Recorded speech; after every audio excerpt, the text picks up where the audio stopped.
Chosen one, don't stay here. God's rescue plan. In the shadow of a crumbling industrial town called Greyhaven, where the sky always seemed the color of old steel and the air tasted faintly of rust and regret, lived a man named Elias Kane. He was 34, though the lines on his face made him look closer to 50. By day, he repaired broken machines in a dying factory. By night, he sat alone in a one-room apartment above a shuttered laundromat, staring at walls that had once been white but were now the yellow of forgotten promises. Elias had not always been this way. There had been a time, brief, almost dreamlike, when light had followed him.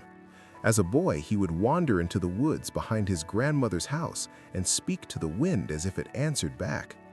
Animals would pause and listen. Strangers would stop him on the street and say strange things. "You have kind eyes," or "God has his hand on you, son." His grandmother called it the mark. She said some souls carried it, invisible to most, but burning bright to heaven. She died when he was 16, and with her went the last person who believed such things about him. The years that followed ground him down. A string of dead-end jobs, a marriage that ended in silence rather than shouting, friends who drifted away like smoke. He told himself the mark had faded, that whatever special thing had once shimmered inside him had been extinguished by ordinary life.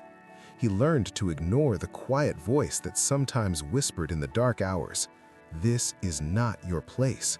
There is more." But the voice would not stay silent forever. It began on a Tuesday in late autumn. Elias was walking home from the factory under a sky heavy with unshed rain. The streets were empty except for a single street lamp flickering like it was on its last breath. As he passed the old brick church on Maple Street, the one with boarded windows and a crooked steeple, he felt it. A sudden electric pull in his chest, as if an invisible hand had taken hold of his heart and tugged. He stopped. The voice came clear this time, not a whisper, but a calm, unshakable command that seemed to speak from inside his bones and from the sky at the same time. "Chosen one, don't stay here. My rescue plan has already begun." Elias laughed once, a short, bitter sound, then looked around to see if anyone had heard. No one, just wind rattling loose boards and the distant bark of a stray dog. He kept walking, faster now, telling himself it was exhaustion, hunger, maybe the beginning of madness. But that night, sleep refused him. Every time he closed his eyes, he saw flashes, golden threads weaving through darkness, a door opening in a wall that wasn't there before. Faces he had never met smiling at him as though they had waited years. The next morning, he called in sick for the first time in 7 years. He returned to the church. The doors were padlocked, but one side window had a loose board. Elias pried it free with trembling fingers and slipped inside. Dust danced in thin shafts of light. Pews lay overturned like broken bones. At the front, the altar cloth had rotted away, revealing cracked wood beneath. He stood in the center aisle and spoke aloud for the first time in years. "If you're real, if this is real, show me." Silence answered at first. Then the faintest sound, like water moving over stones, filled the room. He turned.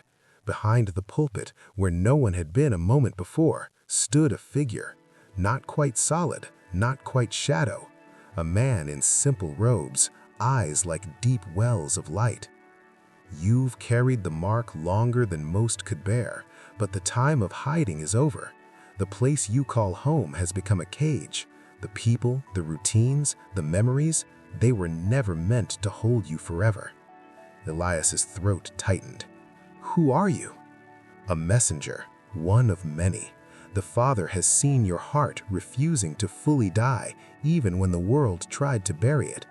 You are chosen, not because you are perfect, but because you still listen when everything else screams to give up."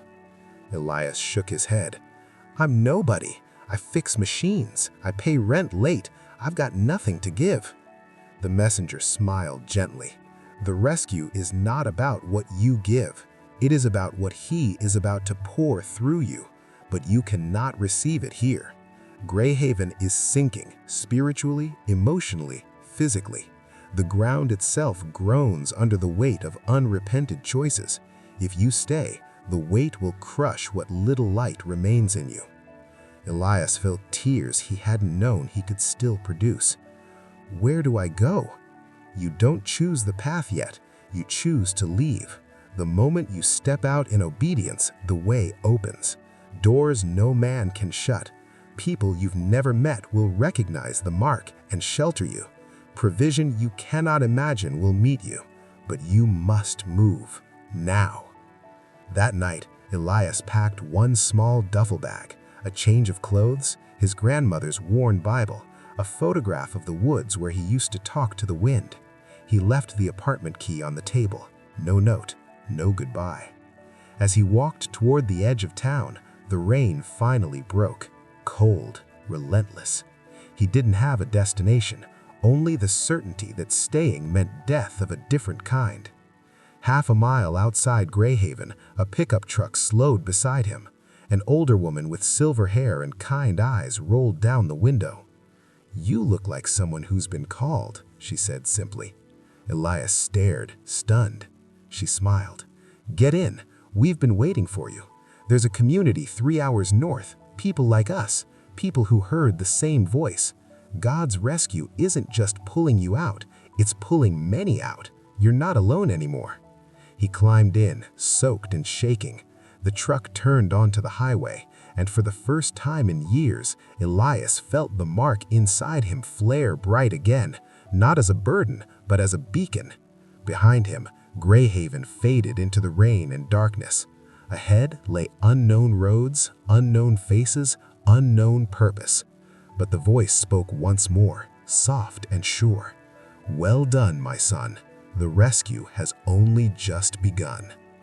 Months later, in a quiet valley surrounded by mountains, Elias stood before a small gathering of people much like him, wounded, awakened, chosen.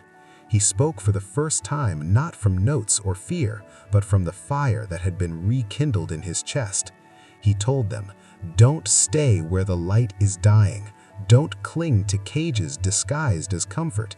When the voice calls, move, even if your knees shake, even if the road disappears behind fog, because God's rescue plan is not a suggestion, it is already in motion, and the chosen ones are being gathered, one obedient step at a time."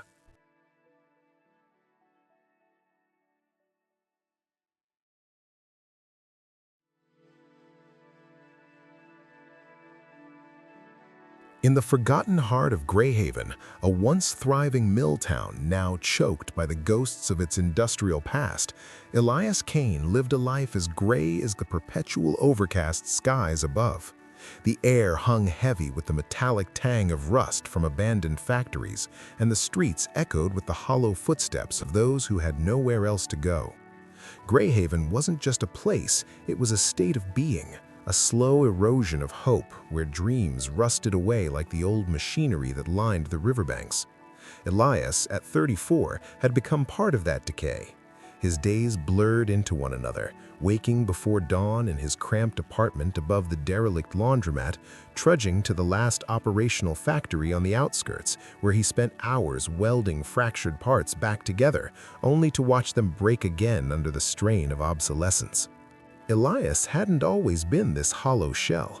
Born under a harvest moon in the same town, he was the child of a single mother who worked double shifts at the textile mill and a father who vanished before Elias could form memories of him. It was his grandmother, Miriam, who raised him in the truest sense. She lived in a weathered cottage at the edge of the woods where the trees whispered secrets to those who listened. Miriam spoke often of the mark, an invisible seal from God, she claimed, placed on certain souls destined for something greater. "It's in your eyes, boy," she'd say, her voice like crackling leaves. "A light that doesn't come from this world. Animals sense it, strangers feel it. One day, it'll call you out of here." As a child, Elias believed her. He'd wander into the dense forest behind her house, where sunlight pierced the canopy in golden shafts, and he'd talk to the wind as if it were an old friend.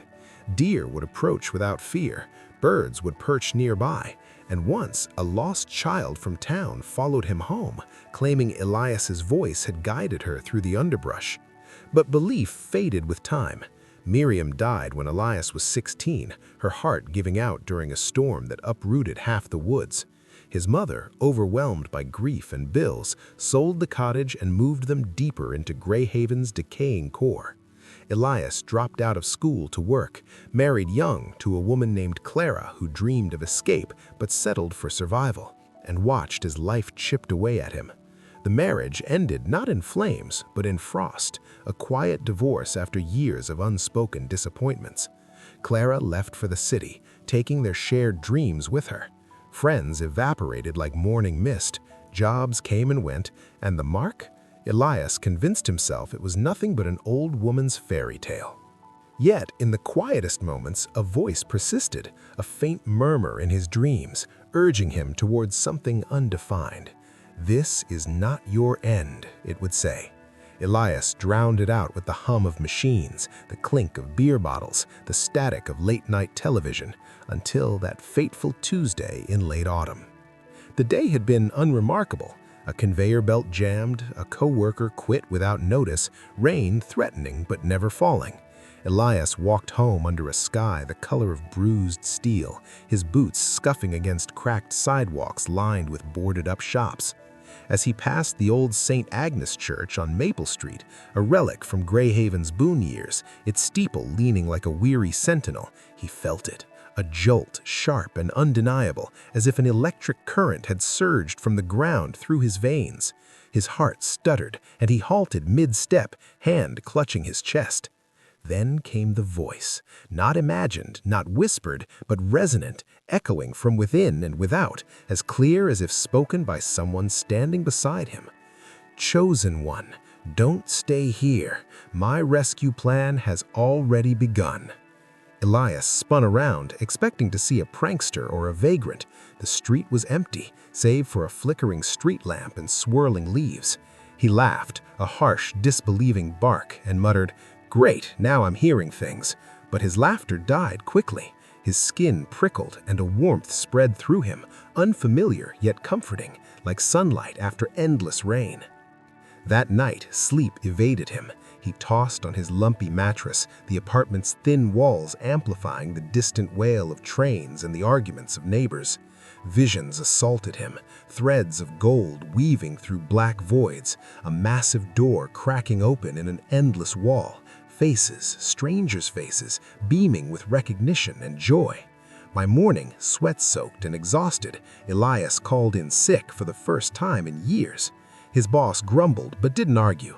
Elias was reliable, but Greyhaven had a way of breaking even the steadfast. Drawn by an invisible tether, he returned to St. Agnes. The church had been abandoned a decade ago after a fire gutted the vestry, leaving it to vandals and time. Padlocks secured the double doors, but Elias found a loose board on a side window. Heart pounding, he pried it free and climbed inside. Dust motes danced in slivers of light filtering through cracked stained glass.